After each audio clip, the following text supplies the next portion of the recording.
ఇప్పుడు egg curry చేసుకుందాం. First బాండి పెట్టుకొని అందులో ఆయిల్ పోసుకొని ఎగ్స్ హాఫ్గా కట్ చేసుకొని పెట్టుకోవాలి.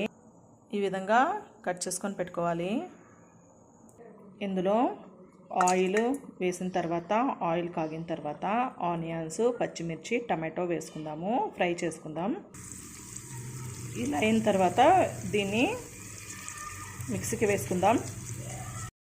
ఇలా పేస్ట్ అయిన తర్వాత అదే బాండిలోనే ఫ్రై చేసుకున్నాం కదా, అదే ఆయిల్లోనే ఇప్పుడు ఆ పేస్ట్ చేసింది వేసుకుందాం. అంతకంటే ముందు కొద్దిగా చెక్క, లవంగాలు వేసుకుందామండి. చాలు, ఇంకేవద్దు.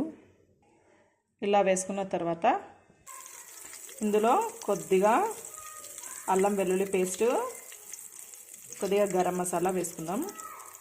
ఇందులో పుదీనా, అల్లం వెల్లుల్లి పేస్ట్, కొద్దిగా కారము వేసుకున్నాను, గరం మసాలా. తర్వాత ఇప్పుడు కలుపుకుందాం. ఇప్పుడు మిక్సీలో వేసుకున్న పేస్ట్ వేద్దాం. ఇందులో ఇలా వేసుకున్నాక కొద్దిగా కలుపుకుందాం. ఇందులో తర్వాత కొద్దిగా పెరుగు వేసుకుందాం. కొద్దిగా పెరుగు తర్వాత కొద్దిగా సాల్ట్ వేసుకున్నాను. తర్వాత కొద్దిగా కొత్తిమీర వేసుకుందాం. ఇప్పుడు కలుపుకుందామండి.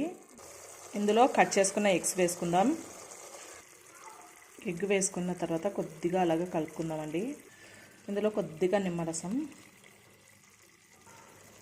ఫ్రై చేసుకున్న కొద్దిగా ఆనియన్స్, కొద్దిగా మూత పెట్టుకొని ఉడకనియాలండి. ఒక 2 మినిట్స్ చాలు. తర్వాత బౌల్లో సర్వ్ చేసుకుందాం.